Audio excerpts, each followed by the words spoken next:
members of parliament, chairpersons of state corporations, members of constitutional commissions and independent offices, chief executive officers and accounting officers, Your Excellencies, ambassadors present, development partners, civil society organizations, non-governmental and faith-based organizations, distinguished guests, ladies and gentlemen, good morning. On behalf of the steering committee of the conference, it is with great humility and honor that we welcome you all to this third Wage Bill conference, where indeed this goes to show the commitment and seriousness that the leadership exhibits on the matters of the public wage bill. This commitment to the public wage bill has come from the distant past, transcending several government administrations. We recall the first, second National Wage Bill Conference in 2014 and 2019 respectively. I'm delighted to note that significant progress has been made on the implementation of the resolutions from both conferences over the years. The National Wage Bill Conference embodies the spirit of collaboration and a whole-of-government approach to matters of national importance. It is in this spirit that resolutions from the past conferences have immensely contributed to the positive trend in the wage bill to revenue ratio, which has come down from 51.4% in the financial year 2017-18 to 47.6% in the financial year 2021-22, and further projected to 46.64% in the financial year 2022-23. However, a lot more needs to be done. Your Excellency, we specifically thank you for the summit resolution under your leadership that resolved SRC, IGRTC, and COG to convene this conference. The conveners, in the spirit of a whole-of-government approach, co-opted the Public Service Commission, the Ministry of Public Service and Performance and Delivery, and the State Corporations Advisory Committee to constitute a steering committee that has convened this conference. After 3 days of intense consultations, all delegates have resolved to take actions now towards 35%. This is a journey towards realizing a wage bill to revenue ratio of 35% by 2028. As we are all aware, the Public Finance Management Act and Regulation of 2015 set a clear threshold of wage bill to revenue ratio for the two tiers of government at no more than 35%. Your Excellencies, ladies and gentlemen, this conference has brought together the national and county governments, private sector, non-governmental organizations, civil society, faith-based organizations, experts in productivity, and academia. The Conference Steering Committee is pleased to report that the presentations, engagements at the plenary, and several caucus sessions have been enriching and inspiring.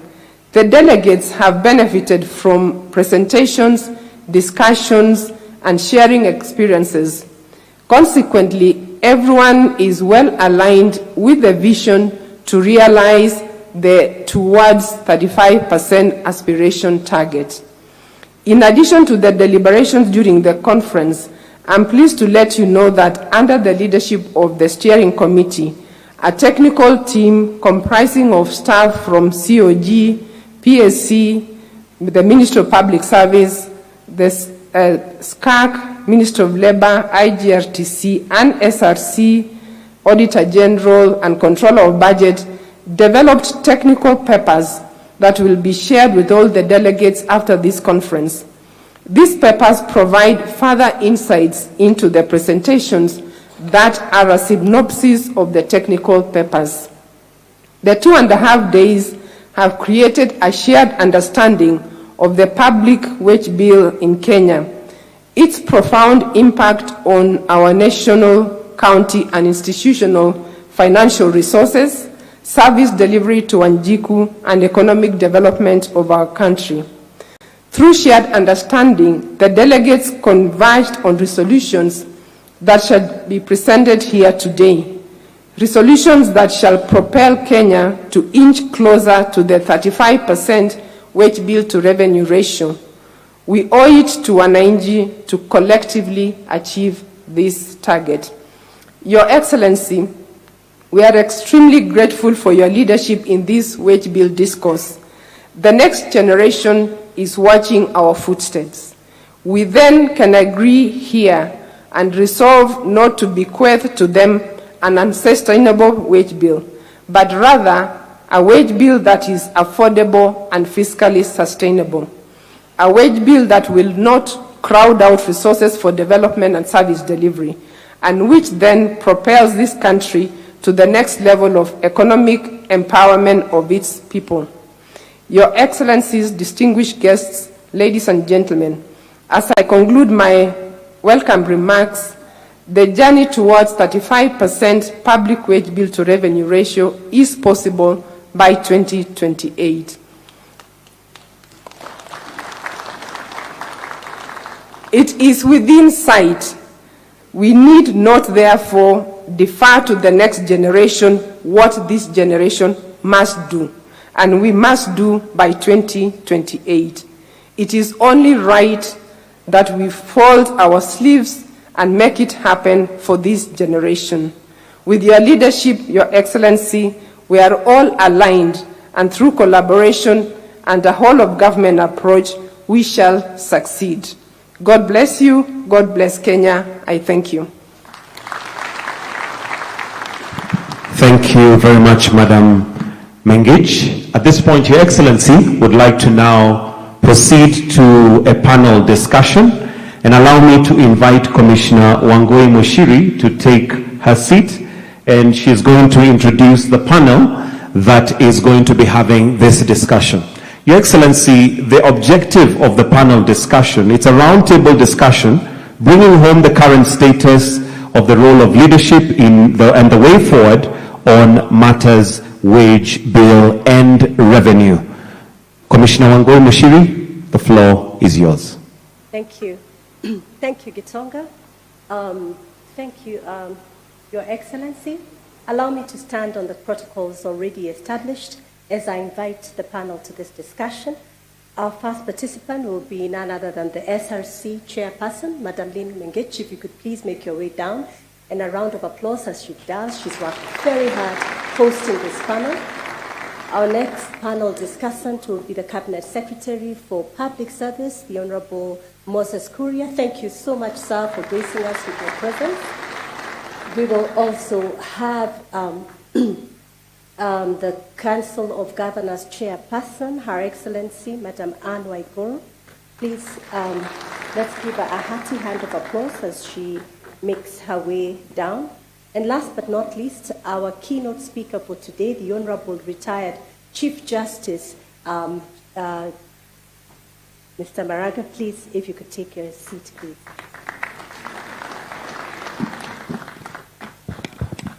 Thank you, sir. And as we do, if we could kindly be upstanding for the really key chief guest today as he takes his seat.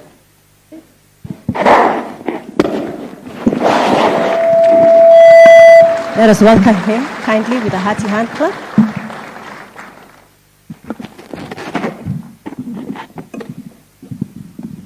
Thank you. Thank you, Your Excellency. We may now take our seats. To begin this panel discussion, we shall begin with you, Chairperson of the SRC. Thank you for taking us through a quick summary of the intense discussions on matters wage bill and revenue. You did say in your speech that it is possible to achieve this 35% in our generation. Is it really? How do we get to the journey towards 35% by 2028? Thank you. Over the last 2.5 days, the participants in this conference have deliberated. And the reason why I said it is possible, it's because of what the participants have agreed. It's not what we have said as SRC we must do. And I just want to share with you very quickly some of the discussions that makes me say it is possible. The first reason that was given is that we need to focus on the denominator. That is the productivity side. And the discussion was, yes, we can talk about managing the current wage bill, but if we improve our productivity, summed up by 2 words, that we must bake a bigger cake. And that means we must then enable the private sector to grow. That is how our economy will grow. It was also summarized by expand more with less. Can we achieve more with the resources that we have? Whether it is financial resources, whether it is human resources. Let us do more with less. We then got presentations from Malaysia, South Africa, and they shared their journey. And we were therefore convinced that not only is it possible, but the impact is really positive to the economies that have embraced productivity. Back home, we were also encouraged that our own institutions have begun the journey. We got presentation from KenGen and the Kenya Bureau of Standards and the Ministry of Health. They have started the journey, and therefore we are convinced that not only have we seen best practice from other countries, but we can do it. Now, secondly, there was discussion around employee numbers, and that as a developing country, we will still need to recruit in healthcare, in education, in security. So if we must continue to recruit, and yet we have a wage bill issue, then we've got to do something around how we are managing the staff establishments that we have today. So these delegates agreed that we must relook at our staff establishments. Number 3, there was a lot of discussions around duplication of functions, duplication of roles, duplication of mandates. But the question that was asked in the end is, what happened to the previous reports? Abdul Kadir report was mentioned several times. What happened? And the question the delegates asked is, will we be back here 2 years down the line to ask the same thing? And it was then agreed that action must be taken now. We do not want to come back and ask the same one. Now, the other issue that was discussed at length is waste of public resources, that there is a lot of waste. If we can just be more accountable and manage the resources we have, we may actually not have a wage bill problem. Are we managing our resources? Lastly, question about culture. We acknowledge that every year, Auditor General, Controller Budget, they release reports. But what happens to these reports? Are we accountable? The presentation shared our statistics on where Kenya is ranking on corruption. We looked at where Kenya is ranking on productivity. We looked at statistics on how citizens rank services in Kenya, whether they are receiving services as expected. And we could actually see that there is a problem. And we concluded here that there has to be a cultural transformation if we've got to succeed. Thank you. Thank you, Madam Lim. My next question, thank you, is to you, CS. There's been a lot of talk about activity versus input, output and outcomes. As the custodian of public service measurement in this government, what is your take on Kenya's model of performance contracting and performance management? Are we measuring the right things? Thank you, Wangui. I look at it from 2 fronts. One, performance management is much more encompassing than performance contracting. Performance contracting is just one of the measures that is supposed to contribute to performance management, and it's much broader than that. So the conversation that we are having within government is how can we be able to broaden the performance management framework so that it focuses more on productivity, that it measures outcomes and results as opposed to events and processes, which is the current. So that is currently undergoing some review and transformation, and we look forward to the beginning of the new fiscal year to be able to have a new regime that is, one, much broader, and two, that is really focused on outcomes. And performance contracting and performance management tools are supposed to answer to the needs of a particular administration. So what we're also doing is asking ourselves, how can our current performance management framework be a tool for this administration to achieve the commitments that we made to our people? Ultimately, we have to do that because the issue of productivity is key. And also, as the chair has said, on the issue of generational equity, that do we want to, as a current generation, to leave all the obligations and all these problems to future generations? Wangui, let me tell you that these fiscal issues, because this ultimately fiscal issue, is actually, it is hiding some real good progress that we are making on other fronts. For example, when we make progress on our exchange rates, when we control our inflation, when we have our GDP growing this year expected at 5.6%, and then that is wiped out by all these fiscal issues that come with recurrent expenditure. And finally, we want to broaden this discussion and ask ourselves, is this just an economic issue? No, for me, it is a moral issue, it's an ethical issue. How can we have 1 million people who are the public servants consuming 41% of our revenues and leaving the other 53 million people to consume 59%? In fact, I would question the other 53 million people. Why are they so patient with us? Well, there's a moral issue and there's an ethical issue of how can we have just 1 million people living on the back of another 53 million people. Thank you. Thank you. Thank you, CS. Wow. Let me move over to the county governments before I come to you, Your Excellency. Your Excellency, Madam Anne Waiguru, the county governments are at an average of 45% wage bill to revenue ratio, according to the financial year 2022-2023. As you serve your last term as governor, what is your parting shot on matters productivity and the wage bill target of 35% in county governments? Thank you very much, Commissioner. I think it's very interesting, the conversation about the wage bill and what it is that we can do. And I think as a nation, it has come at the right time.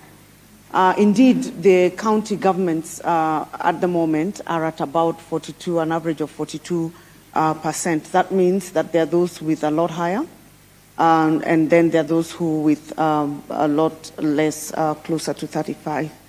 But I would like, before even we discuss in broad terms and maybe make proposals, bring us into perspective as to why the wage bill of the county governments has been growing. And I think this has been discussed in the last 2 days here. Just from statistics alone, if you look at health facilities, we started with 8,466 health facilities in 2013.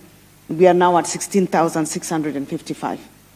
Doctors were at 874. We are now at 4,398. Nurses were at 6,620. We are at 31,923. Extension officers were 1,725, and we are right now at 8,078.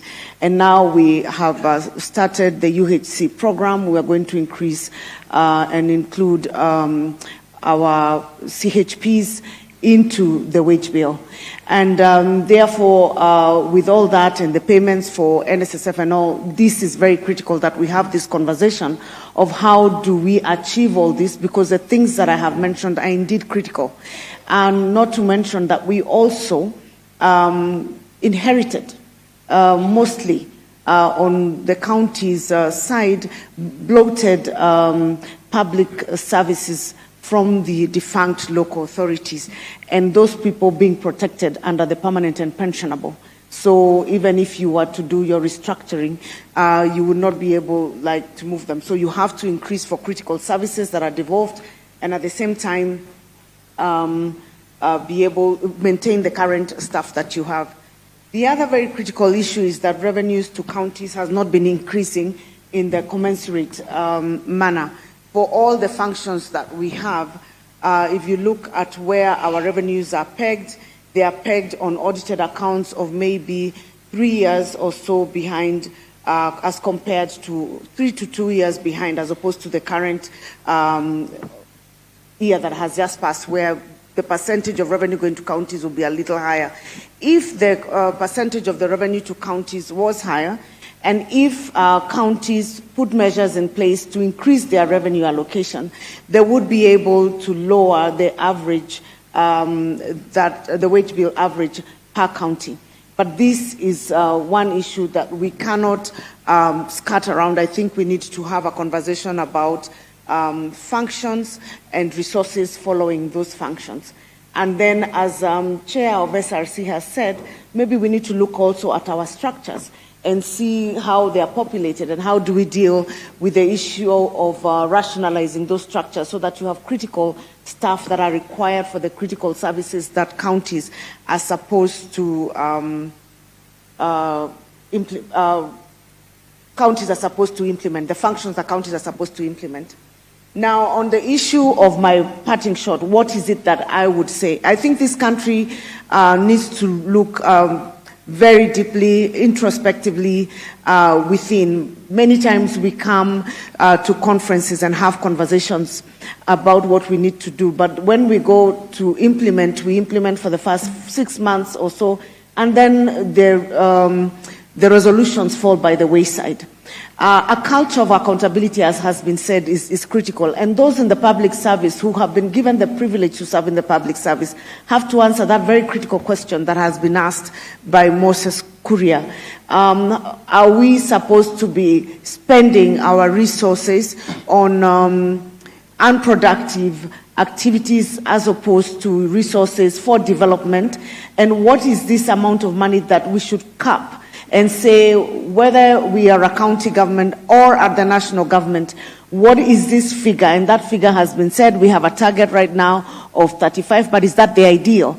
And finally, inculcating a culture of productivity. I will say in this panel, Your Excellency, if we checked the productivity of the staff, both at national and county level, and especially the middle to lower cadre, you will find that the productivity is very low, because you will find one job that can be done by one person is probably being carried out by 3-4 people.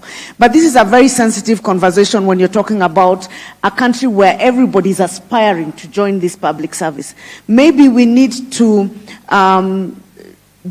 culturalize our people and change the perspective of our people so that we are not all looking to join the public service, and as Chair mentioned, maybe start focusing more on the private sector and informal sectors. And finally, once we set up the structures, once we have them running, maintaining those structures and holding those in leadership accountable, and for us, mentoring, coaching, and passing the skills to younger people so that they understand where we came from when we came to this decision, so that we are not rolling back the gains that we have had. Thank you. Very well put, Madam Waiguru. Thank you so much for that comment, which flowed very well with discussions we have had, Your Excellency, with the former Head of Public Service, Budhaura, and Oginde on leadership, sir. Your Excellency, which brings me to your question. We were challenged as leadership because most of the people here are leaders in your government. And we were challenged that we talk the walk more than we walk the talk. And so my question to you, sir, is when we are surrounded and reports have come through of wastage of public resources, wastage in public institutions, impunity, and lagis, give us your thought, Your Excellency. How can we set the tone on accountability but also consequence management in public service?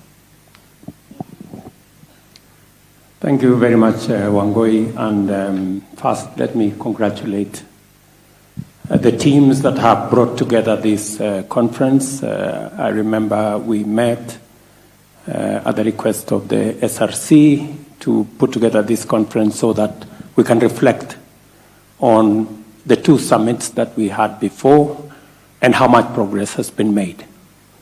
As has been said here, there has been progress. came down from 51% wage bill to revenue to 46 now, and we aspire to deal with this challenge in the next 3 years to bring it to 35. And the success of any country, the success of any plan or initiative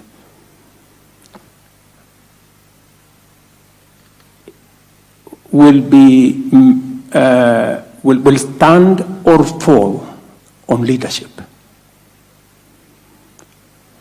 I don't think any one of us need to be persuaded as to whether it is the right thing to do. The questions answered. Is it the correct thing to get our wage bill to 35% as a percentage of revenue? Yes, it's the right thing. Is it doable? Yes, it's doable. Is it easy? No, it's not easy. Right? So it is up to us as leaders to decide whether we want to do this or we want to play to the gallery, we want to talk the walk, as you've said, or we want to walk, or we want to walk the talk. That's the decision we must make. And it boils down to the fact that decisions to be made are not easy. They're not comfortable. They're not popular. And it is the reason why I insist that those of us who are leaders, who have the privilege to be leaders, must understand our calling. We have been elected, all of us seated here, and occupying leadership position, appointed, nominated, employed as leaders.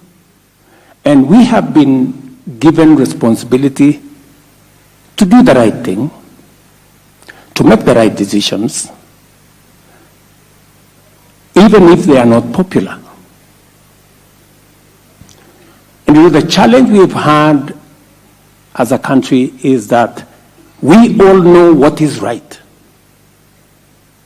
We have all documented studies, programs, resolutions. But when it's time for the rubber to meet the road, when it is time to implement, it becomes difficult. We have talked about the Abdikadir report. We have talked about the various resolutions of the wage bill before. But we must get to the point where those of us who are privileged to be leaders must be ready to lead, to serve, to make a difference, and not necessarily to be popular. We have a choice to make.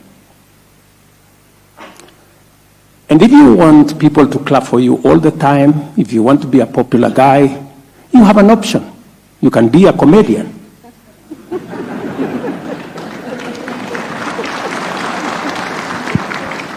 It's also a very well-paying job.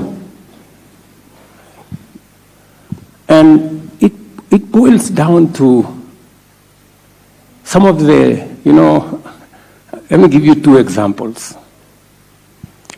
You have a whole cabinet minister. We are having a conversation about drug abuse, alcoholism. And you have leaders who are saying, no, you shouldn't be closing bars. You are mistreating people. Really? Okay. Because what are we chasing? Popularity. Okay. The other day, we have a doctor's challenge. You can hardly pay because we've said you know, there are real issues we want to deal with. You have leaders who it is in their place, including governors, saying we support the doctor strike. Really? If you support the doctor strike, pay the money they are asking for. I mean, so we must stop chasing what is popular. We must go after what is right. And so,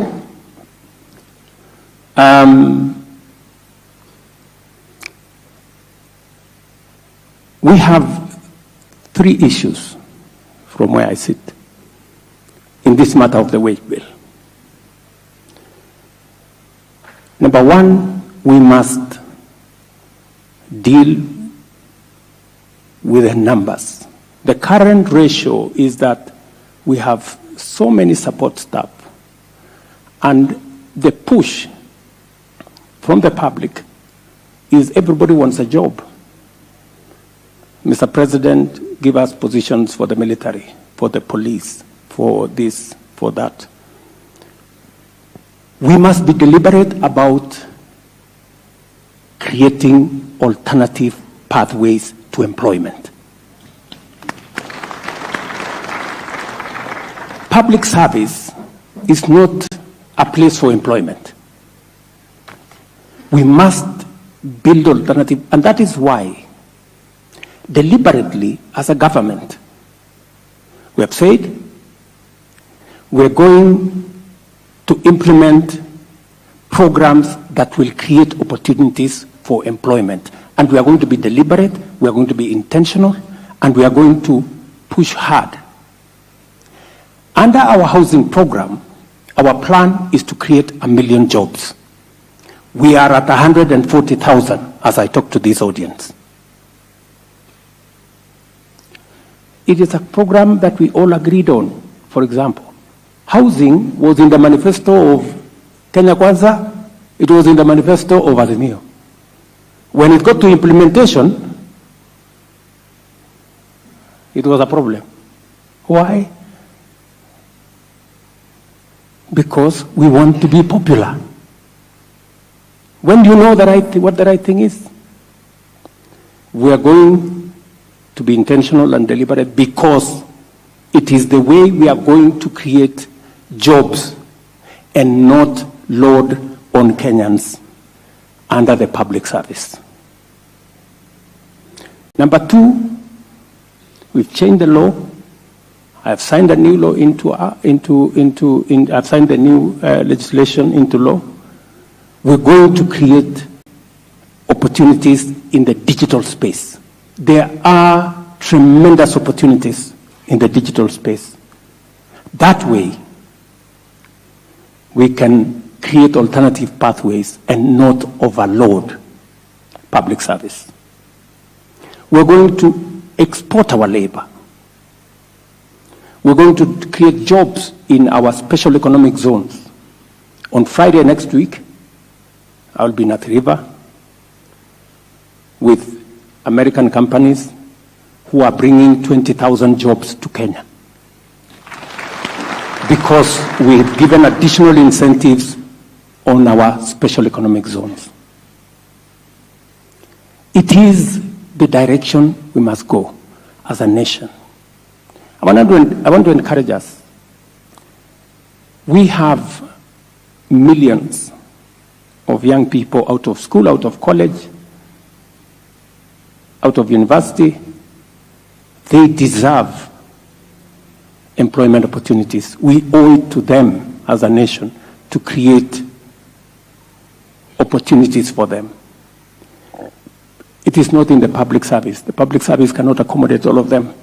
That's why we must be bold, we must be courageous to push the limits in other areas so that we can get more young people in Kenya in employment. They will contribute to baking a bigger cake, as was said by the chair of SRC. I also see an opportunity for us to enhance our revenue, because if you are talking of wage bill as a percentage of revenue, we must also look at how do we raise revenue? How do we make sure that to the country that we are well on course? I believe that we can raise an extra 500 billion, if not an extra trillion, just by digitizing the Kenya Revenue Authority and getting money that currently we are not getting. It is possible for us to support our counties to raise more money so that we can have the ratio of wage bill to revenue in the right place. And number three, we must deal firmly, decisively with corruption. We must. There is a lot of wastage. We must. There is wastage, there is pilferage, there is outright theft in the public space, and with a lot of impunity. We can put more resources into development. And I think we have now stabilized what we needed to stabilize. We will now confront the monster of corruption head-on going forward. Whether it is in counties, whether it is in the national government, just imagine a simple audit of people working for government has revealed that we have 2,100 so far people with fake certificates working for government. And just a simple audit.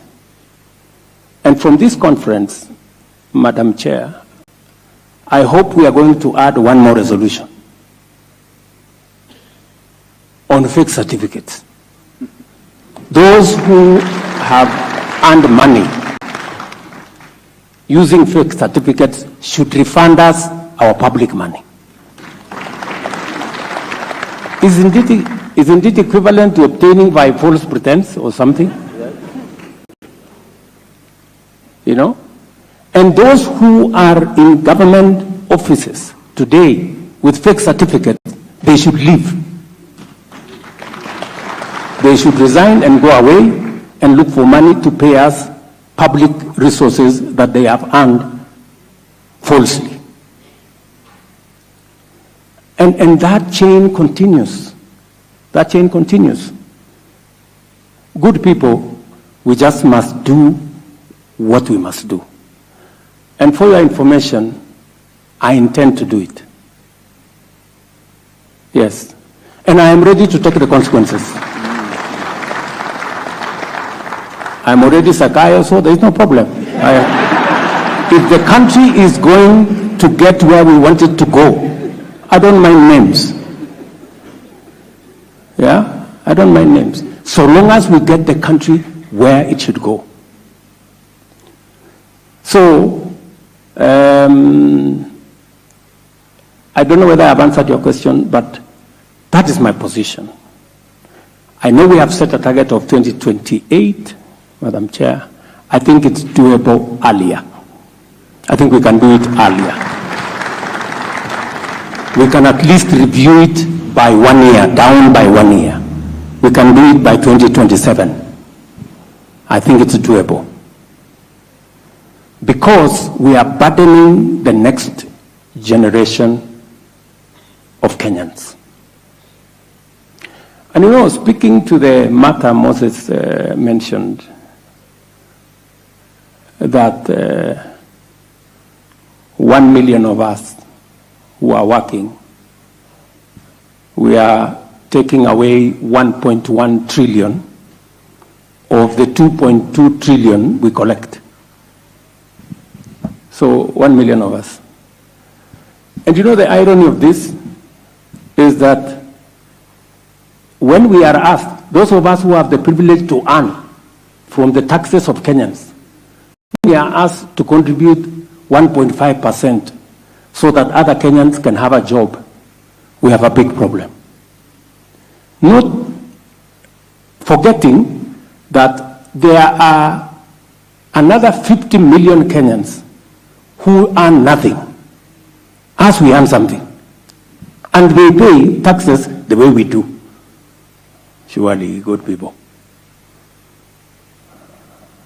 At least us, we have the privilege of earning something. We are being asked to make a contribution. Those ones, they pay taxes, they earn zero. And they are still around. And they are not complaining. As we are complaining. Really? So this is a conversation, the honest conversation we must have as a country. And I intend to lead from the front on this one. Thank you. So, Thank you, Your Excellency. We are not going to sacrifice progress on the altar of popularity, and we are going to make radical measures, take tough choices to achieve what we must. Thank you, Your Excellency. A round of applause for the President, please. Which dovetails very well to you, Chief Justice Emeritus. This morning you gave us a deep dive on the conundrum of leadership. And it was clear that there is an execution gap. As you speak to the execution gap, let me challenge you also just to lean and glean from your experiences in the judiciary, that when on the issue of consequence management in public service, that we would like to move forward, as His Excellency has eloquently put it. In public sector, as we had discussed, when we have a problem, we run to the judiciary, and that case goes on for quite a while as public money is being spent. Every month, that person is still being spent. And if it is the private sector, 15-minute boardroom discussion, the matter is settled. How can the judiciary help us expedite and enable national and county governments to do what they must do in order to have an efficient public service? Thank you, Chief Justice. Thank you, Wangui. The judiciary leadership understands the role the judiciary plays in the socio-economic development of this country. You will recall that in 2003, 2004, when the performance contracting idea came up first, it was fiercely opposed by the then leadership of the judiciary. But with the new constitution and the obligations that are there, that the judiciary is exercising the authority of the people and is accountable, the new leadership in the judiciary, my predecessor, Dr. Mutunga, and the leadership in the judiciary sat down and said, look, we must comply with the Constitution.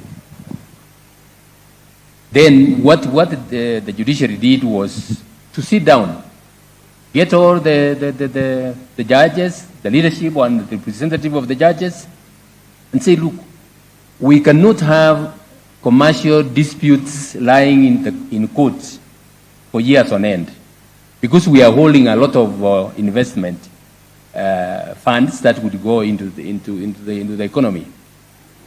So the question of contracting and how much each one of the judges is going to do was a thorny issue. But the leadership faced it on and said, no, this must be done. When I came in, we got the judges themselves into groups and said, look, we are under obligation to perform and perform optimally. You are not going to have a case lying under judgment or in a case which you have decided for years before you get a judgment out. We agreed, the judges themselves set the targets. They set the targets. Then the judiciary leadership looked at the targets and assessed whether or not we were only talking about numbers or we are also incorporating quality work in that.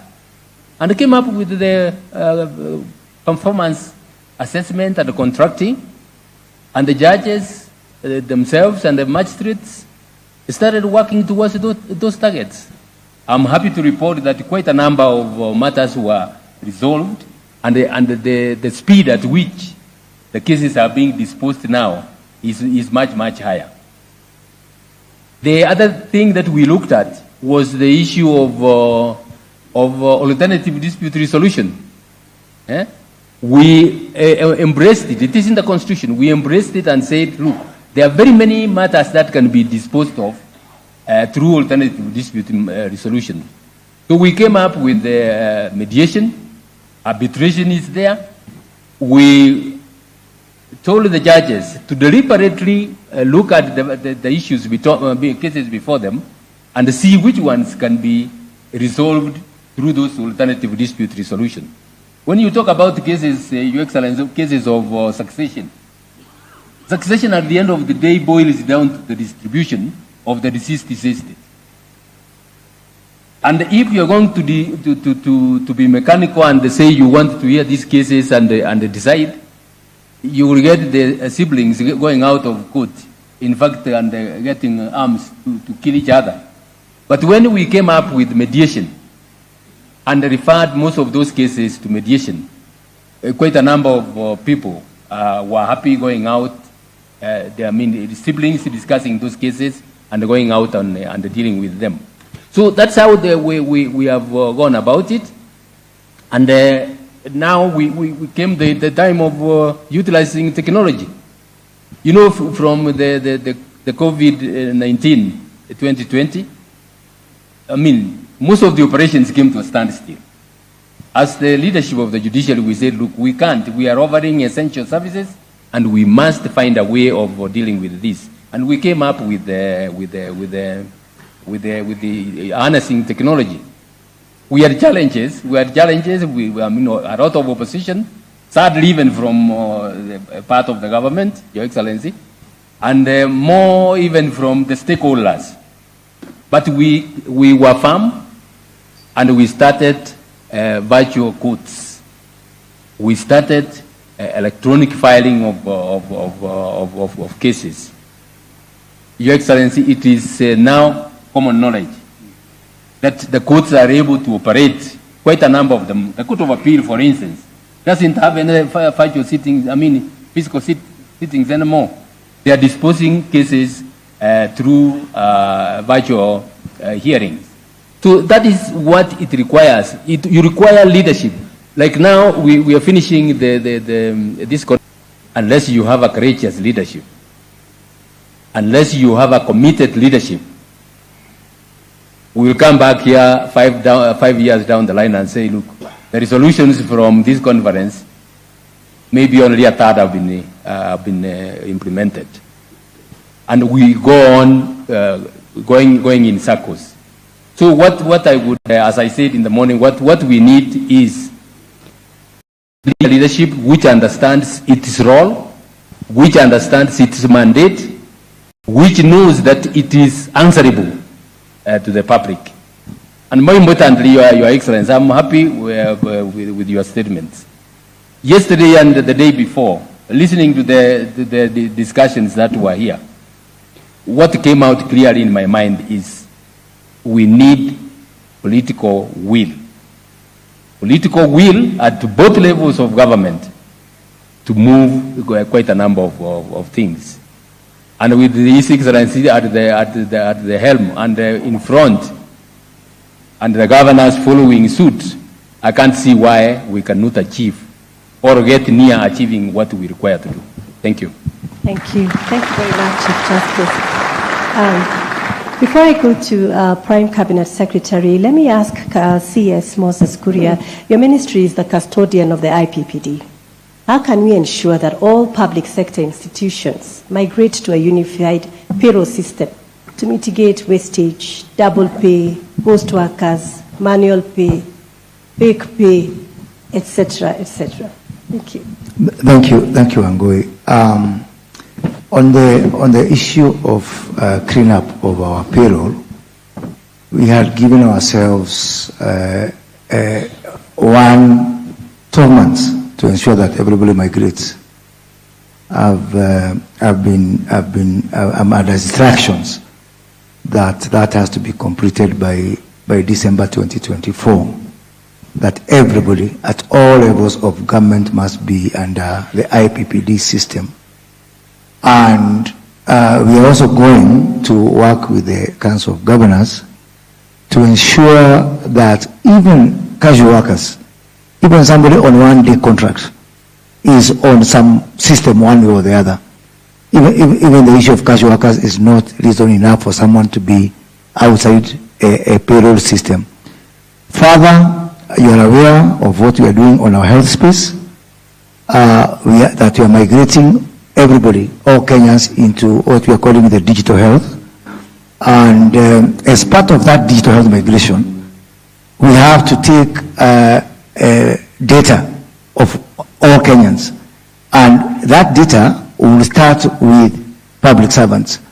So my ministry is working with the Ministry of Health to ensure that as we migrate to the new social health scheme, and we take the details of workers, of Kenyans, starting with public workers, that will also be an exercise for census.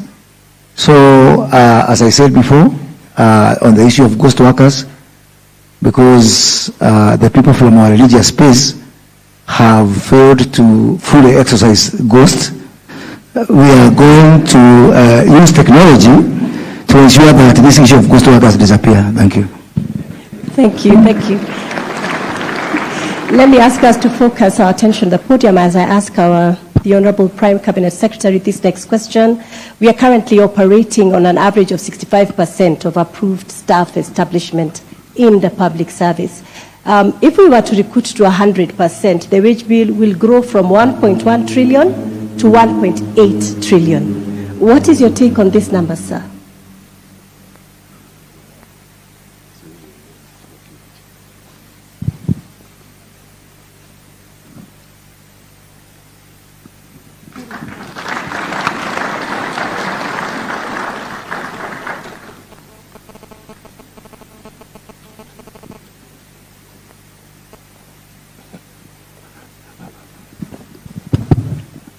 Thank you.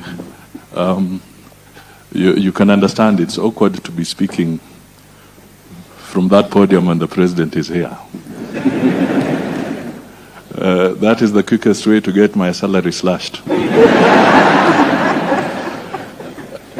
So, Your Excellency and all who are here, I'll just try and address the issue of the numbers that you have mentioned. Because right now, at 65%, I think we are spending 1.4 trillion, 1.1. And if we move to 100%, we shall hit 1.8 trillion. Clearly, that is not tenable. And therefore, without really repeating myself in terms of what has been said here, because I think they've been captured, it is for us to resolve to address this challenge of the huge wage bill. In simple terms, a bloated wage bill means more debt, it means more taxes. Because it has a priority call on the consolidated fund. So more wages, more debt. More wages, more tax. The president is always told, you are taxing. Messages come, listen to your people. Some of us here engage in that chorus,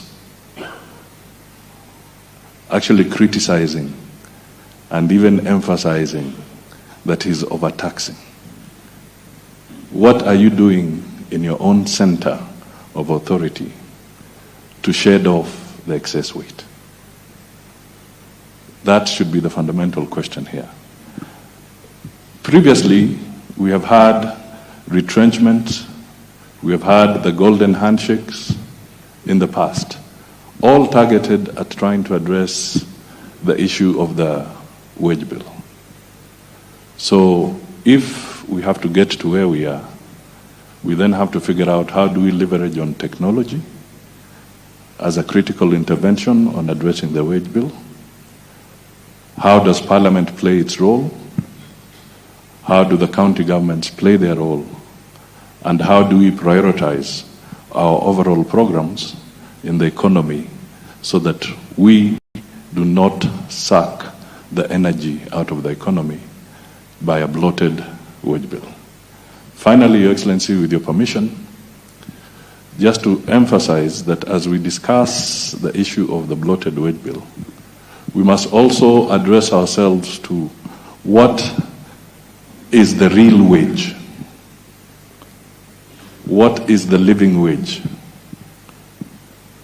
Because if inflation continues to bite us because we are not taking quick decisions, then we shall not just be talking of a bloated wage bill in the context of numbers of people employed, but we shall be talking of a wage bill because people are trying to chase more value for their shilling, and that again eats into it.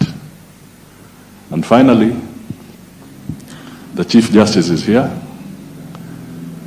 We must also ask ourselves, when courts make decisions, particularly the labor court, when you give awards, what is the scientific process that you have used to arrive at that wage that you're actually awarding?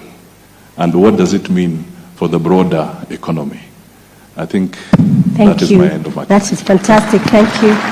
We had a question for the Deputy President, which he will address during his remarks regarding a whole of government approach, allowing us to bring this to a close, Your Excellency, with your final remarks. In this forum, the one thing that we deliberated on was the culture of public service.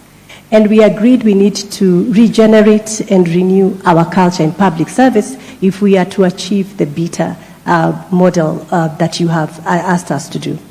And my question is, tumesikia mambo matatu, we just want two things today. Your Excellency, describe to us in very short adjectives so that we can go back as your soldiers and we carry out those instructions. What are your expectations? How do you describe an effective public service culture?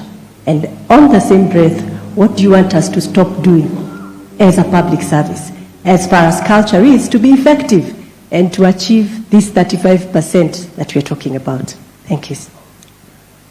Bottom line, we must address ourselves to productivity. I think really, bottom line. And productivity for us to achieve comes in different facets. Number one, employing the right people to do the right job. As you've heard, we need the dichotomy of our public service. Do we have a public service that is fit for purpose? Number two, the Kenyan human capital is acclaimed world over. International companies will look out for Kenyan human capital. Private sector celebrate Kenyan human capital because of their productivity. But in the public service, it's the opposite. We must ask ourselves, why is it that Kenyan labor is productive internationally in the private sector and not in public service? That's the question we need to ask ourselves. And we need to deal with it by addressing what you've just said, culture. It cannot continue to be business as usual. So we need a paradigm shift in the way we manage public service, the way we hire public service, the way we deploy public service, and the whole trajectory of numbers is right in there. And it is the reason why we have a whole State Department today of public service management, performance contracting and management, so that we can deploy a public service that will support the entire economy. Efficient, productive, paid, but delivering. So this is my take on what I think of what the public service should look like and will look like. It is going to take the whole of government approach. We will need leadership from the counties, from the national government, from the legislature, from our judiciary. It's going to be a collaboration, a working together of all the arms of government to make sure that we have a fit-for-purpose public service, and one that is sensitive to cost. It must be competitive, it must be efficient, it must be professional. And again, we must address ourselves to the subject of wastage, of pilferage, of theft. We must address ourselves to that. And the fact that we are having this conference in this context is a very good thing, so that we can speak to each other truthfully and honestly, understanding where we are as a country and living within our means. We have a budget every year that has a fiscal deficit. 500, in fact, in 2022, we had a fiscal deficit of $1 trillion, meaning we were seeking to spend $1 trillion which we didn't have. We pulled it to 800 billion, we pulled it again to 600 billion. As we go towards, in the next 3 years, as we go towards having a wage bill to revenue of 35%, I will equally be driving to get a balanced budget, so that we spend the money we can raise. The money we cannot raise, we just be responsible, we relax until we raise the money so that we can spend it. Absolutely. I mean, it's just being responsible, it is being honest with ourselves, and it's being reasonable. Asante. Thank you. Thank you very much. On my own behalf and the steering committee, it's been an honor hosting Your Excellency on this panel, as well as our honorable guests. I think mambo kwa ground imeshift, and the line to SRC for more salaries has reduced, Chair. Our work is going to become less. Let me allow our honored guests to take back their seats and hand over to state functions. Thank you.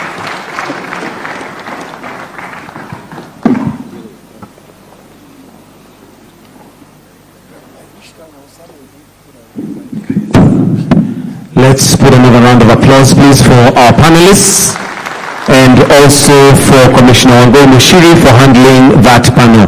Just as a reminder, there is a pending question which His Excellency the Deputy President will answer during his remarks on IBEC and the whole government approach. Your Excellency, sir, to move this, we may take our seats. To move this from a talk shop to action, there has to be resolutions and commitments that will be made. So at this point, Your Excellency, sir, I'll invite the Salaries and Remuneration Commission Chairperson, Mrs.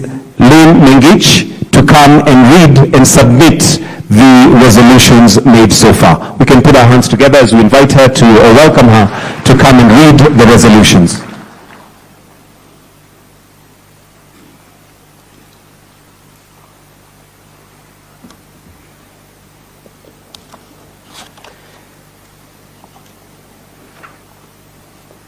Thank you. I'm honored to read these resolutions, which is actually resolutions from all of us in this room and those who are there on Monday up to today morning. So the first resolution is all ministries, departments, and agencies, state corporations at the national government level to refine their strategies and action plans to achieve a wage bill to revenue ratio of 35% by June 2028. These strategies and action plans to be submitted to their respective cabinet secretary by 30th June 2024 for approval. The National Treasury and the Controller of Budget to progressively monitor the trajectory and ensure that provision of personnel emoluments do not exceed 35% threshold by 30th June 2028. The lead actor will be SRC and the SCAC, and collaborators is National Treasury, COB, Ministry of Public Service, CEOs of state corporations. Resolution number 2. All county executive committee members for public service to refine the strategies and action plans to achieve a wage bill to revenue ratio of 35%. The strategies and action plans to be submitted to the County Executive Committee by June 2024 for approval. The county governments and the Controller of Budget to progressively monitor and ensure that provisions of personnel emoluments do not exceed the 35% threshold by 30th June 2028. Resolution number 3, the public service institutions to review and rationalize their staff establishments with a view to align to affordability, fiscal sustainability, right composition, skill sets, and fit-for-purpose organization structures that will facilitate the institutions to achieve the 35% by 2028. Resolution number 4, review the Kenyan model for performance management by December 2024 to shift from measurement of activities and inputs to outputs and outcomes. Institutionalize measurement of productivity, integrate the various measurement systems, and create clear linkage to a reward and sanctions system. Resolution number 5, all institutions of the national and county governments to adopt and build capacity on performance contracting as an accountability tool in line with medium-term Plan 4 with effect from 1st July 2024. In this regard, public service institutions to incorporate productivity measurements, process reengineering, technology, and skills development as key drivers to implementation. Resolution number 6, all institutions at both levels of government to migrate their payrolls to the Human Resource Information System Kenya by June 2025. Further, manual, multiple, and standalone payroll systems to cease. Resolution number 7, eliminate duplications and mitigate overlap of roles and functions across state corporate, a government-wide cultural transformation to embed the national values and principles and institute a mechanism for reward and consequence management in pursuit of a transformed public service culture.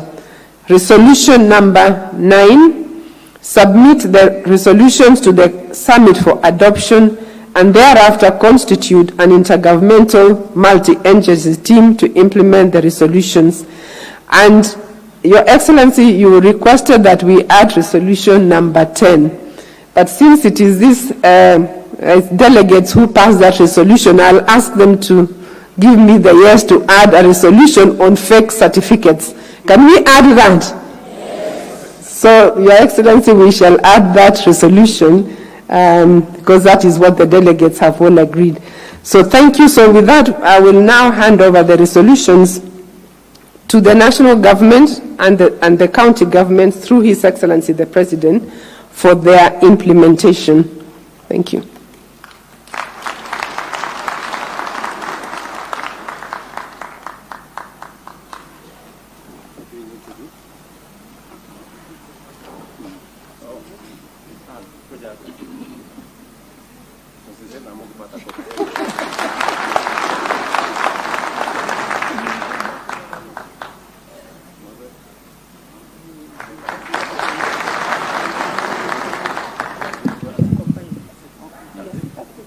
Thank you, Excellency. Next, on behalf of the county government, would like to hear their commitments. And at this point, I'll now call upon the Chair Council of Governors and Governor Kirinyaga County, Governor Anne Waiguru, to present her commitments or the commitments of the county government on behalf of the county government. Welcome, Madam Anne Waiguru. Your Excellency, the President of the Republic of Kenya, Commander-in-Chief of the Defense Forces, Dr. William Samoei Ruto, Your Excellency, the Deputy President of the Republic of Kenya, Your Excellency, Honorable Rigathi Gachagua, Your Excellency, Prime Cabinet Secretary, Honorable Musalia Mudavadi, my fellow governors present, Your Excellencies, Cabinet Secretaries, heads of commissions and independent offices, heads of institutions present, distinguished guests, ladies and gentlemen. In the past 2 days have been quite enlightening. The topics and discourse resonate deeply with the desire of the citizens of this country envisioned when they promulgated the Constitution of 2010. The dream was that quality services that are affordable and accessible will reach every corner of this nation. I am delighted to note that all key actors from the 2 levels of government who must take action for us to race towards 35% as per our theme and the broad objective of this premier conference participated in this conference. This is a clear testament that when we focus on a particular matter together, it is indeed doable. Your Excellency, ladies and gentlemen, let me add my voice and state my key take-homes from this conference, and this on behalf of my colleagues. Number 1, we should continue to strike a balance between service delivery needs and the revenue shared between the 2 levels of government. This has been ably shared by Excellency Governors. The relationship between various staff establishments and the optimal levels needed to offer the services must be reviewed so that we don't make decisions in a vacuum. Number 3, that the new or enhanced development speaks to an added human resource and has direct impact on the wage bill.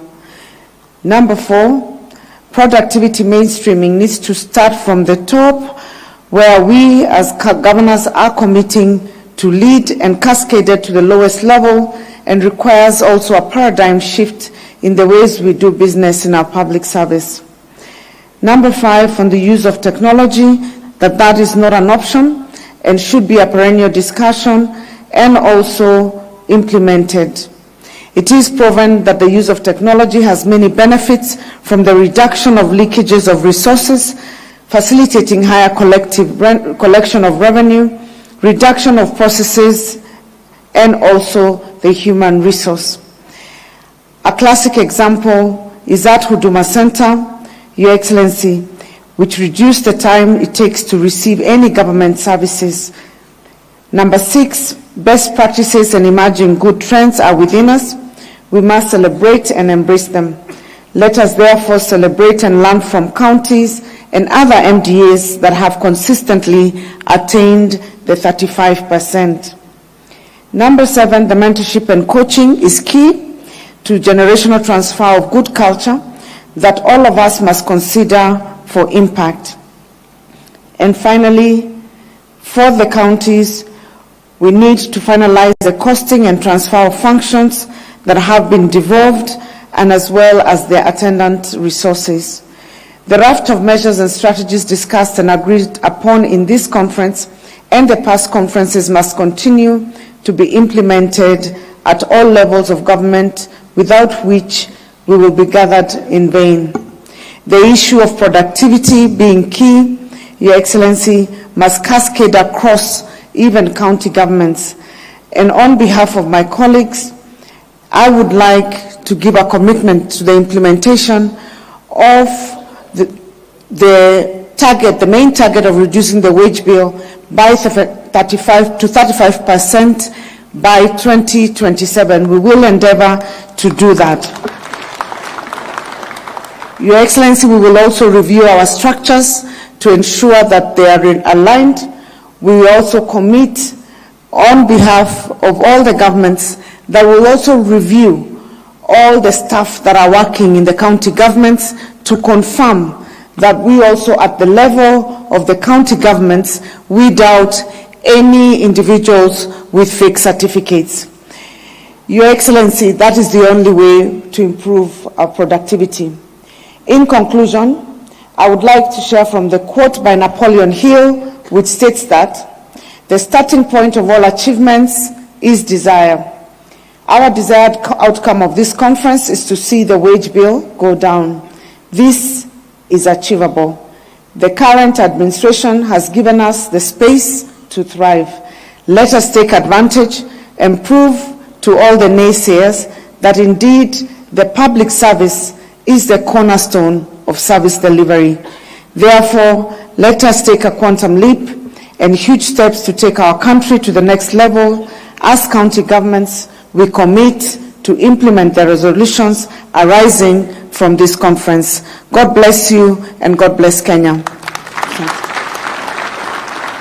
Next, Your Excellency, we'll hear from the Cabinet Secretary for Public Service, Performance and Delivery Management, Honorable Moses Kuria, who will in turn invite the Prime Cabinet Secretary when he is done. Thank you. Your Excellency, the President of the Republic of Kenya, Your Excellency, the Deputy President, Prime Cabinet Secretary, Chair of the Council of Governors, Governors present, Cabinet Secretaries, Principal Secretaries, and all protocols observed. The Ministry of Public Service is cognizant that the issue of reducing the wage bill from the current 46% of our revenue to that 5%, it is not a nice to have, it's a must to have. It is not an option, it's an imperative.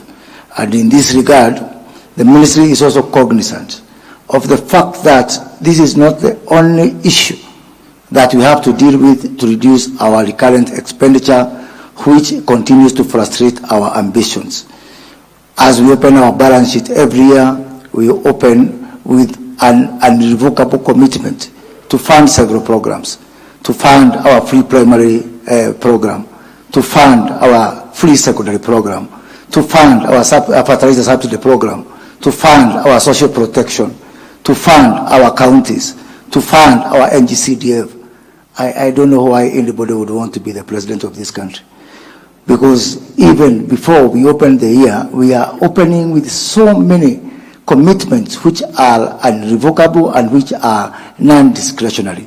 So to add to this issue of the wage bill shows that we really are already operating within a very constrained fiscal space, and so therefore we must do. And in this regard, my ministry commits on behalf of national government to do four things. One, I will be shortly moving to cabinet to seek cabinet approval that all establishment, all staff establishment as approved, subject to cabinet approval, will remain suspended until review of the same is done, so that we can ask ourselves whether those establishments make sense or not.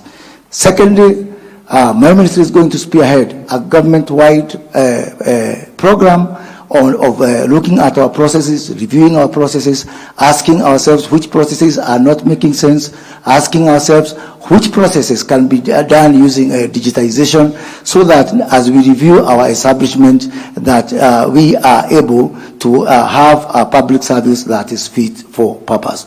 That, Your Excellency, as has been mentioned in the commitment, is to ensure that by December 2024, we migrate everybody from the president to the smallest person, to the driver within public service, to a system of performance management, and that one we will implement. Finally, Your Excellency, is on the issue of training. All public servants must be trained. To have public servants who are not trained is like taking someone from the streets, giving them a gun, recruiting them into the police service without taking them to Kikanjo and expecting them to perform. Everyone must be trained so that we can all act in a consistent, coherent manner so as to build our value system within the public service. Thank you, Excellency.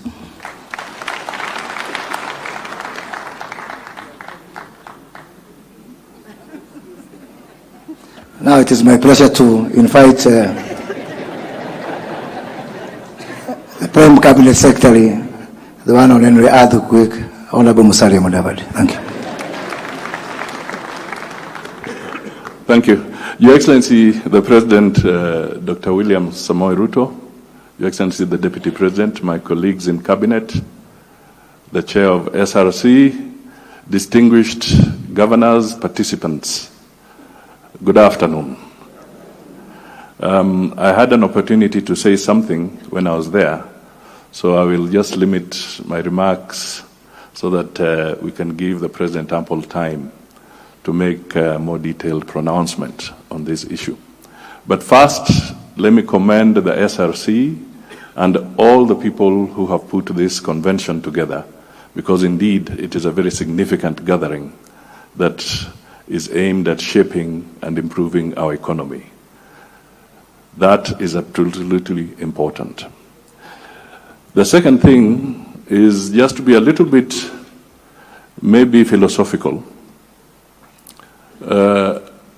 Ladies and gentlemen, you know Bomas is famous.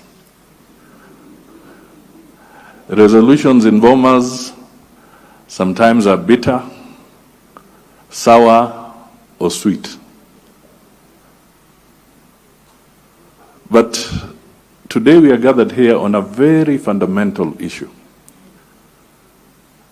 And what I want to acknowledge is that we are all resolving that the target of 35% to revenue ratio on the wage bill is significant, it's important, it's a critical target. You are resolving to be part of a team that is now going to be enjoined to Zakayo, in quotes, so that you can be part of these tough decisions that have got to be made. The President of the Republic of Kenya has been making very tough decisions, extremely tough, because the status of the economy that was inherited by the Kenya Kwanza government was extremely difficult, and it remains difficult. So difficult decisions have got to be made to deal with debt, to deal with revenue, to deal with security, and so many other things. And what we are addressing here, and the resolve that we shall have in making sure that we can follow through on this, is going to be both bitter, sour, but ultimately sweet for the people of Kenya if we do it right, and we do it knowing that we have a target set collectively to improve the well-being of the country. So that is all I can say. Let me not go into any other numbers or details. And it is my honor to request the Deputy President, Rigathi Gachagua, to come forward and make his remarks, and thereafter invite His Excellency the President.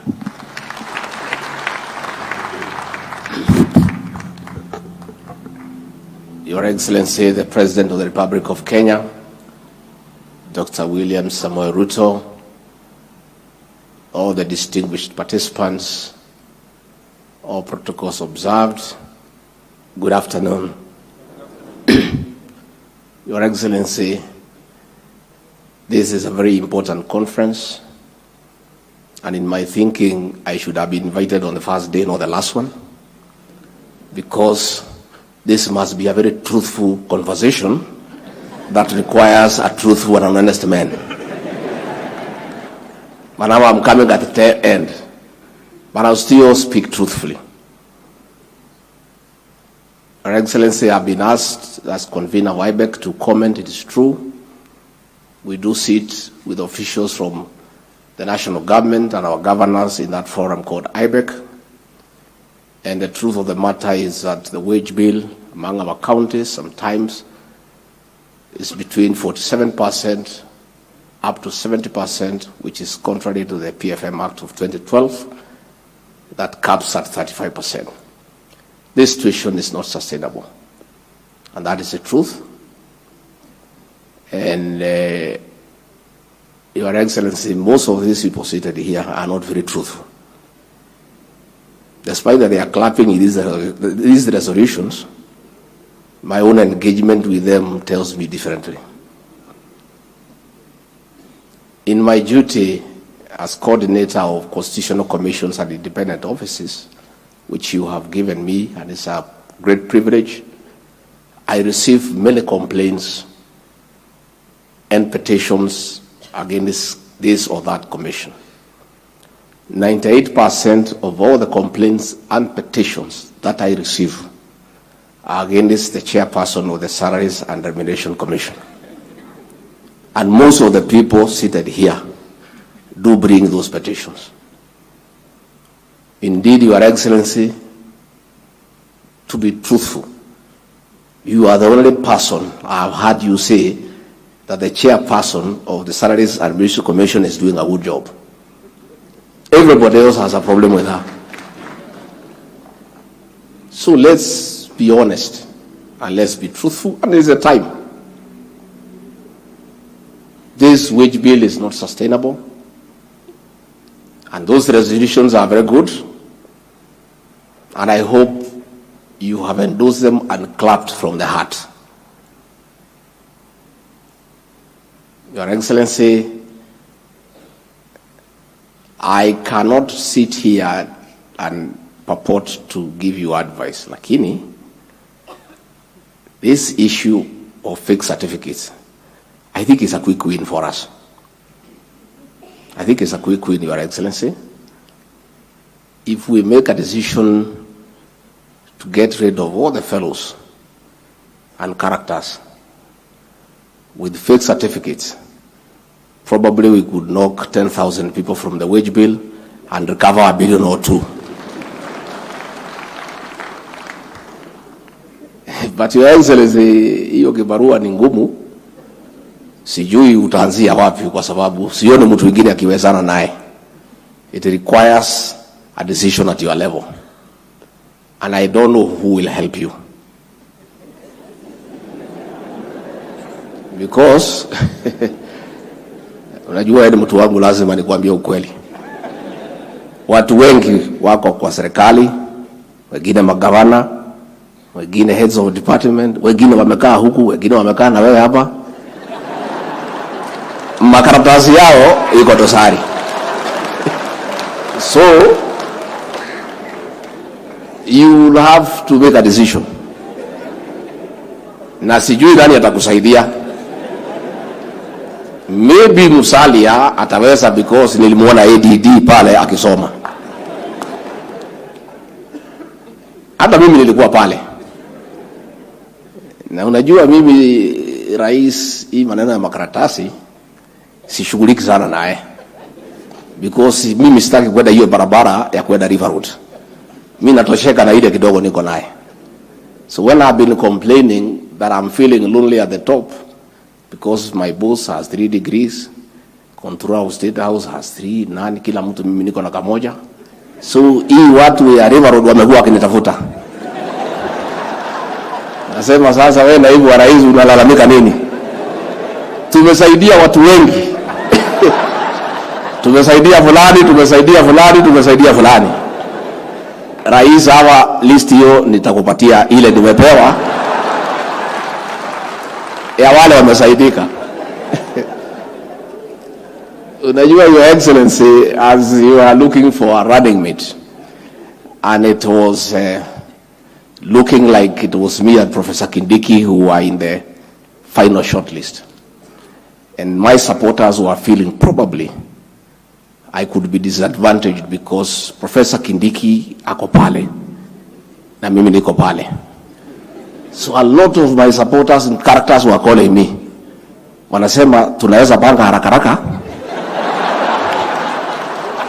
hata kama nika masters utavutiwe ndio ufike pale. So Your Excellency, uliponiita kwa interview kuniuliza mambo ya masomo, nikakwambia niko na degree moja, ukaniuliza hata master huna. Nakwambia rais, unikubali tu vile niko, nitangangana mbele. Na rais unaona mimi nangangana. The beauty, there is no need now to look for these funny certificates. Kuna haja. We have come up with a very good program called Recognition of Prior Learning.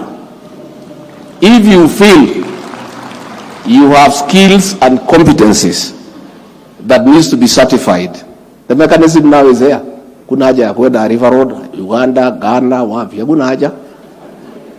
So hata mimi kuna haja ya kwenda kungana na masters. I'll turn up kwa hii watu ya qualifications, niseme nimengangana hii na hii na hii, na ninaona kama nimefika hiyo kiwango. They'll assess if they feel nimefika hiyo kiwango, na ile kasi nimesaidia rais, wanipatie masters without having to go through that route. So, Your Excellency, this issue of faith certificates, you have been known in this country now. You are on record. The hallmark of great leadership is to make difficult, hard decisions, sometimes unpopular. Since you came to office, you have made some hard decisions that from the look of it were looking very unpopular. But today, as we speak, Kenyans are saying you knew something and you did the right thing.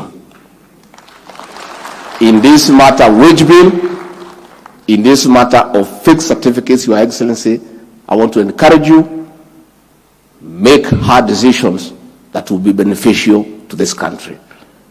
And that will form part of your legacy. With those very many remarks, let me request all of you to be upstanding as we welcome the President of the Republic of Kenya to come and speak and probably pronounce himself on hard and difficult decisions. Mr. President. Thank you, my friend. Asante sana Rigji, tafadhali tuketi. I am delighted to have the honor of presiding over the closing ceremony of the third National Wage Bill Conference for a number of excellent reasons. The first, of course, is that it is absolutely necessary for government to stay abreast of the public sector wage bill as a component of our recurrent expenditure in the context of our broader fiscal agenda. We must always keep in mind that the purpose of government is to attend to the interests and well-being of all citizens by providing essential services and cultivating an environment that fosters economic transformation and inclusive growth. At the same time, we must always remember that economic governance and management are underpinned and necessitated by the inescapable condition that resources are always limited. Our development needs many, and our strategies robust and ambitious. Our commitments will always be defined by the direction of our resource expenditures. And the question always is, are we throwing public resources into a bottomless pit, or are we making sound investments that will anchor growth and create opportunities for many, if not all? This reality is the fundamental question which follows us whenever we concern ourselves with any aspects of public finance management, and which is always answered one way or another by our budgets, whether it is at the national or at the county level.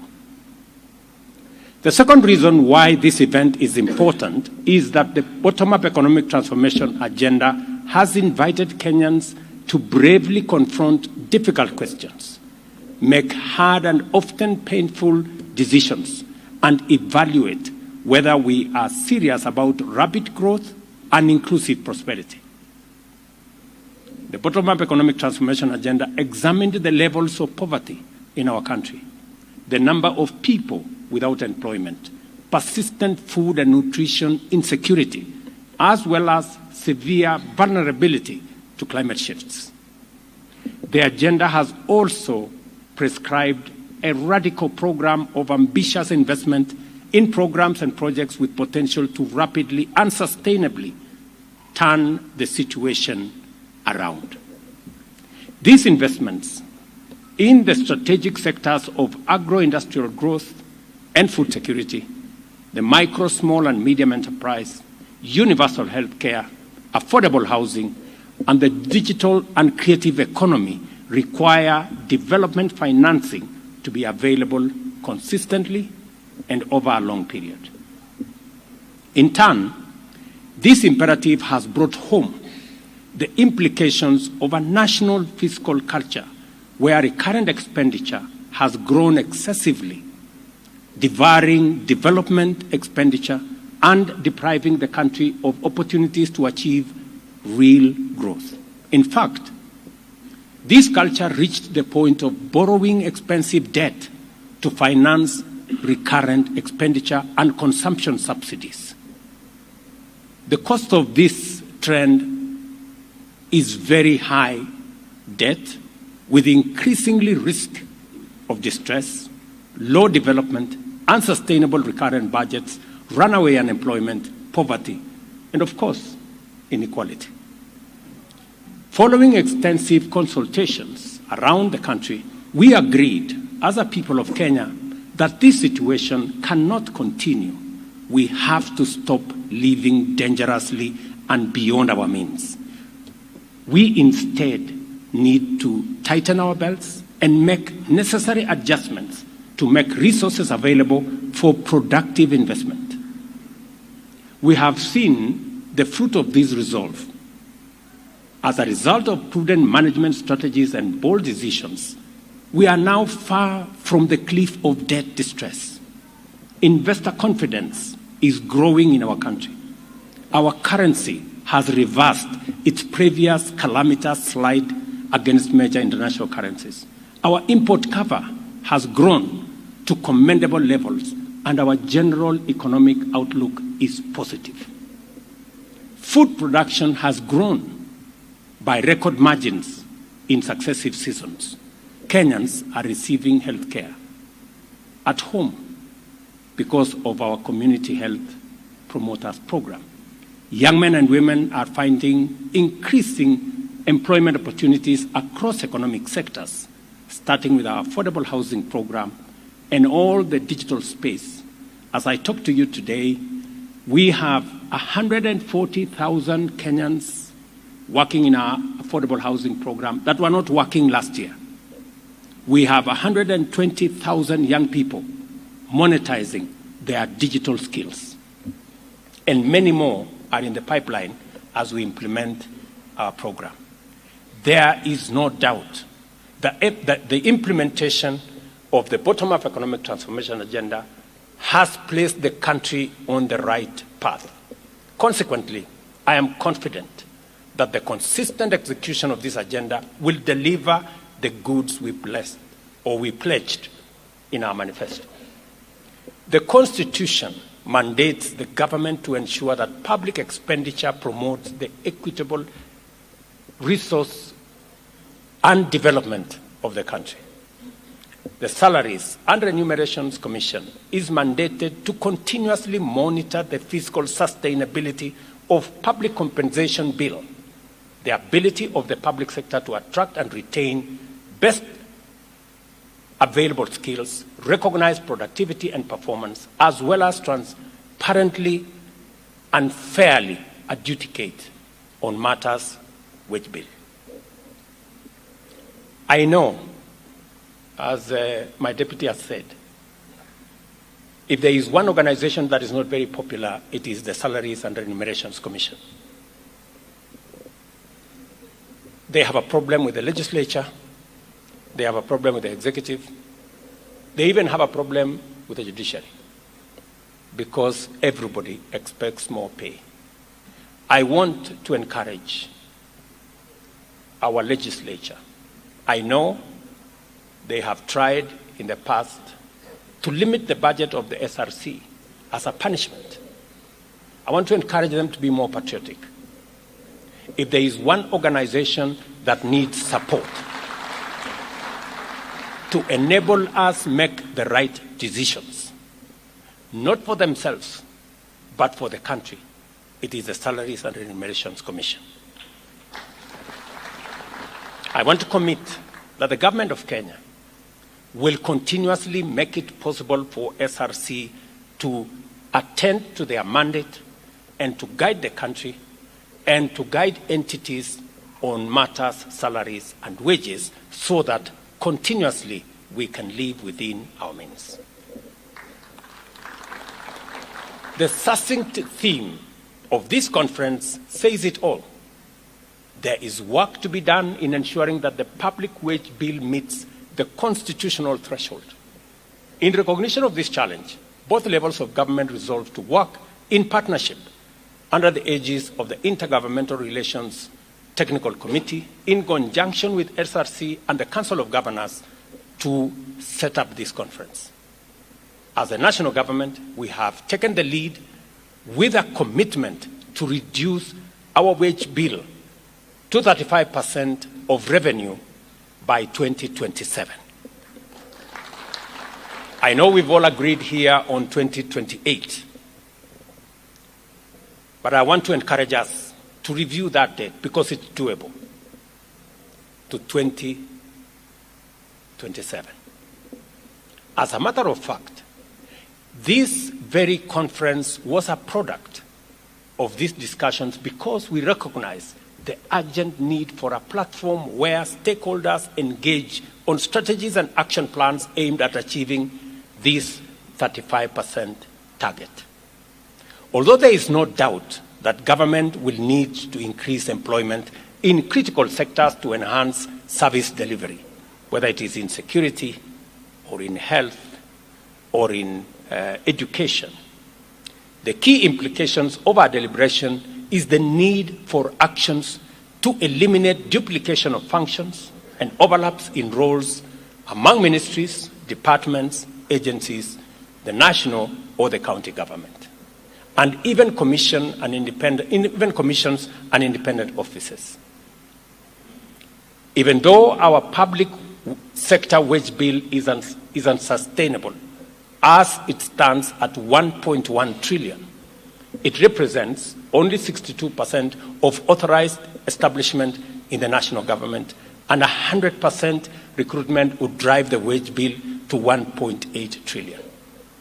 The composition of the establishment itself is problematic in that it is seriously skewed towards hiring support staff at the expense of technical and other core function staff. Clearly, 83% of state departments have violated the recommended ratio of technical staff to support services. We must change course radically. Therefore, we shall review authorized establishments to design fit-for-purpose organizational structures for ministries, departments, agencies with optimal staffing levels and achieve fiscal sustainability at the same time. I have issued instructions to the State Department responsible for personnel issues to make sure that that exercise is carried out and concluded before the end of this year.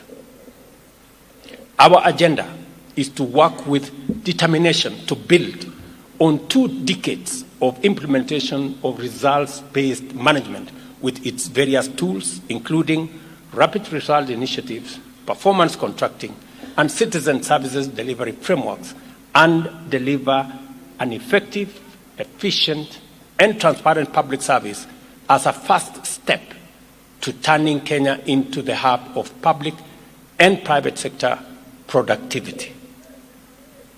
A public sector characterized by high efficiency, integrity, accountability, and productivity is vital for the realization of our development aspirations and therefore indispensable for the bottom-up economic transformation agenda. It is also essential for our intentions to make Kenya Africa's productivity champion and the host of the African Productivity Center, which we already have been assigned.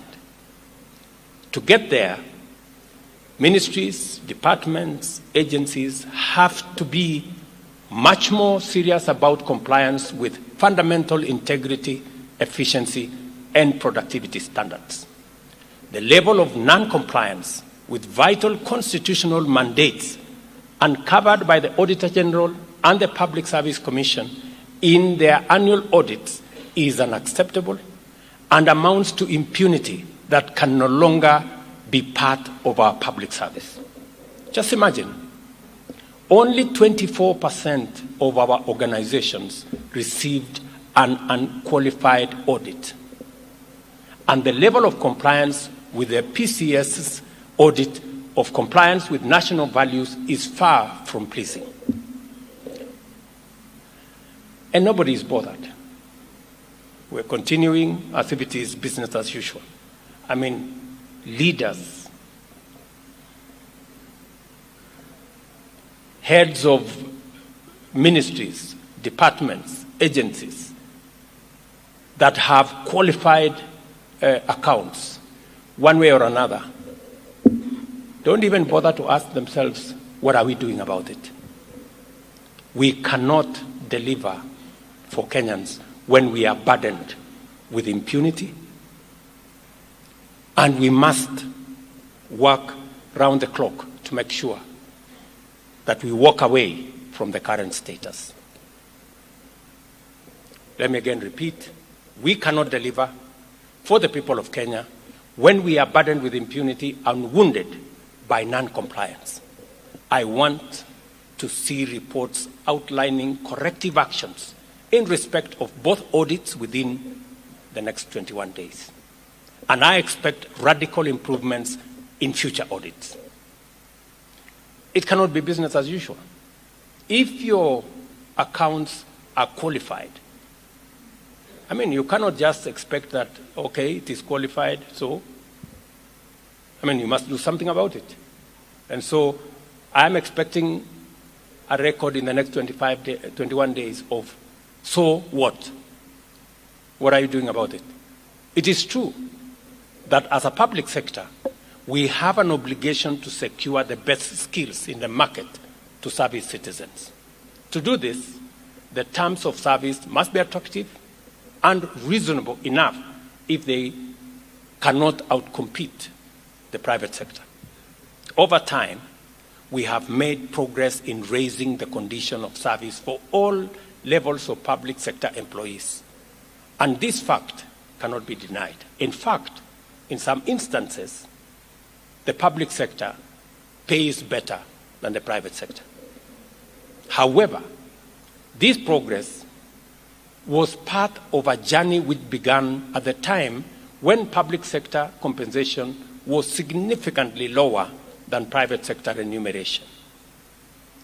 The objective was to bring the two categories, public and private, within a reasonable range, not to sustain a practice of perpetual increment. It is a mistake, therefore, for anyone to take the sacrifices Kenyans have made to improve the welfare, working conditions, and compensation of those of us in the public sector as creating an entitlement to automatic enhancement of remuneration regardless of fiscal sustainability or urgent development needs of citizens. It is a tragedy for highly educated professionals to make unreasonable demands in the face of economic hardships and fiscal constraints and at the expense of legitimate needs of other citizens. We have ladies and gentlemen, and I repeat this, without any doubt of equivocation, we have to live within our means. It is just as simple as that. We have a duty to dedicate ourselves to a citizen-centric public service paradigm and make our contributions to better in order to extend the benefits of development to reach every citizen. Let us be patriotic servants and diligent professionals. I commend the institutions which have won the Wage Bill Accountability Awards for setting a worthy example for the rest of the public service. They just confirm to us that it is possible. So if anybody doubted, they have demonstrated its feasibility. And I congratulate them and I tell them, keep it up. I have carefully listened to the resolutions of the Third National Wage Bill Conference as read here by the chairperson of the SRC, and identify myself with the proposed strategic interventions aimed at putting Kenya on the path to a public service wage bill that is sustainable under the Towards 35 aspiration set out in the conference theme.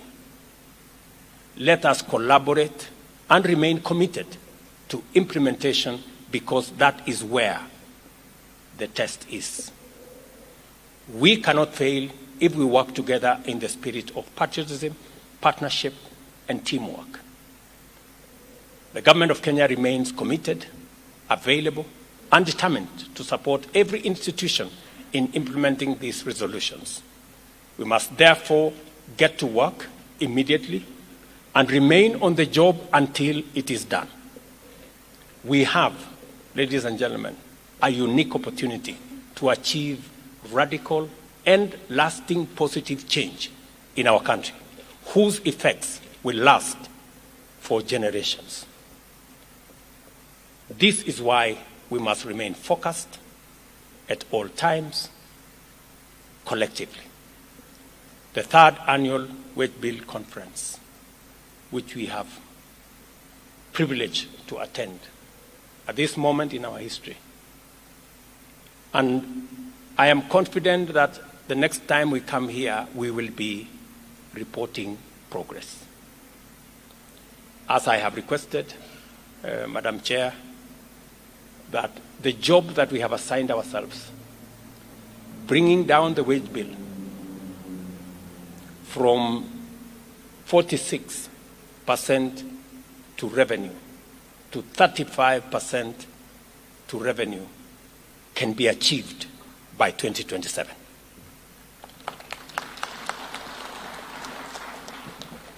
There are agencies, parastatals, institutions that have already achieved this without the target we have set. They confirm to us that with commitment, with determination, with courage, we can achieve this sooner than even 2027. We need to work collaboratively, we need to work together and see to it that every agency pulls their weight. And as I have said, already the 2,100 identified people who have been earning government wages and salaries with fake certificates, so that tusisumbuane, they should just refund the money we pay them as salaries and wages, so that we stop the games. Otherwise, EACC, DCI must move with full speed to recover public resources that were spent on these people. Let me also announce here that those who have fake certificates working for government at any level, please surrender and walk away. Because it will not be business as usual as we go into the future. It is impunity of the highest level for any person to walk into a government office knowing very well that they have a fake certificate and actually get a job. I think it is, we spend 65 billion shillings every year on our education, surely. We should be able to take advantage of the 65 billion shillings we spend and get the 650 billion Kenya shillings every year we spend on education. You should be able to take advantage of the 650 billion we spend on education and get yourself a proper certificate. I don't think that it's too much to ask, so that at least we can hire. Part of the challenges we have in the public service is because the people who are working there don't have the qualifications they claim to have. And that contributes to the problem that we have. But finally, let me congratulate the Salaries and Remuneration Commission, the Council of Governors, and all that have participated in this conference, that we are harmonizing our strategy, we are collaborating, we are working together to make sure that we take our country to the next level. And I am very confident this country is a country of tremendous potential. This country is a great country. This country is a blessed country. We can take Kenya to the next level, working together. And I am very confident that it is doable. The third Wage Bill conference is now officially closed. Asanteni sana, and God bless you.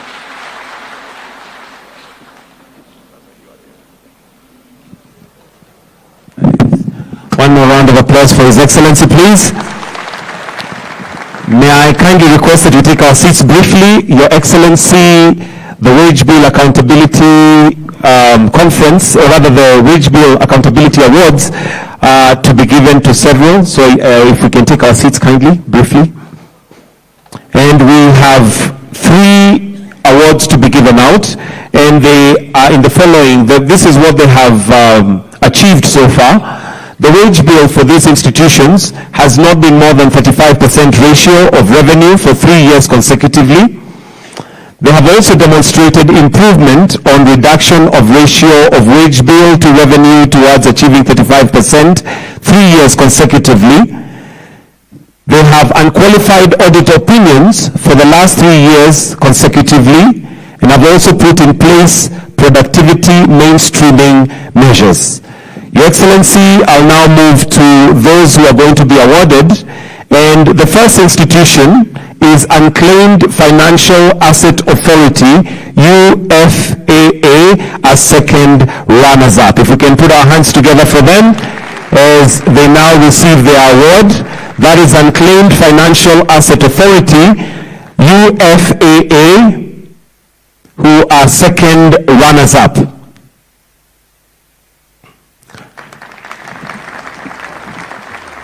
First runners-up is the Kenya National Qualifications Authority, KNQA. Put our hands together for KNQA, first runners-up. And the winners, Your Excellency, is Insurance Regulatory Authority, IRA.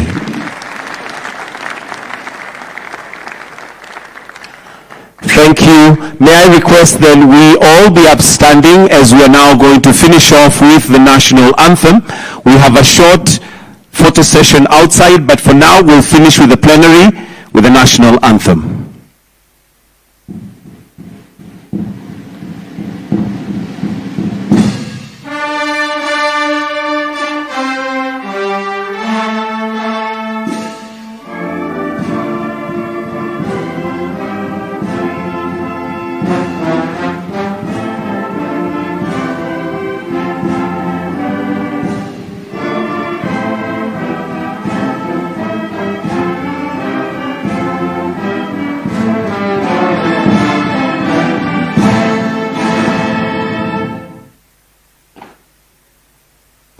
With that, Your Excellency, we've come to the end of this plenary session. We'll request that we remain standing as we allow His Excellency to retreat at his own pleasure.